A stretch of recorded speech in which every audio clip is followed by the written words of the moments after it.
Биыл 1 сәуір күні автокөлік құралдарына төленетін салық мерзімі аяқталған болатын, алайда ақтөбелік көлік жүргізушілер арасында салғырттық танытып, уақытында көлік салығын төлемегендер де бар.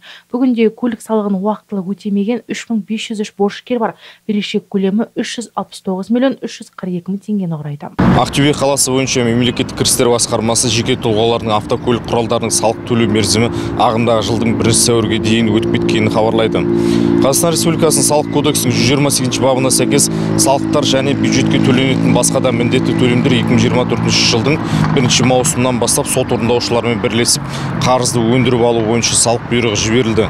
Ағымдағы 2024 жылдың 27 маусымына сәйкес көлік құралдары салығы бойынша жеке тұлғалардың берешегі 3503, салық төлеушілер бойынша 369 миллион 342 мың теңгені құрайды. Осыған орай бүгін полиция департаменті мен жеке сот орындаушылары рейдтік жұмыстар жүргізді. Арнайы құрылғының көмегімен салық төлемеген көлік жүргізушілерін ұстап, автокөліктерін айыппұл тұрағына апарды. Айта кетейік, жеке тұлғаның берешегі туралы мәліметті салық азамат мобильді қосымшасы арқылы білуге болады. Немесе Моресев 97 көшесінде орналасқан қалалық мемлекеттік кірістер басқармасынан анықтауға болады. Аида Катажанқызы, Влад Рогушов, Тәулік.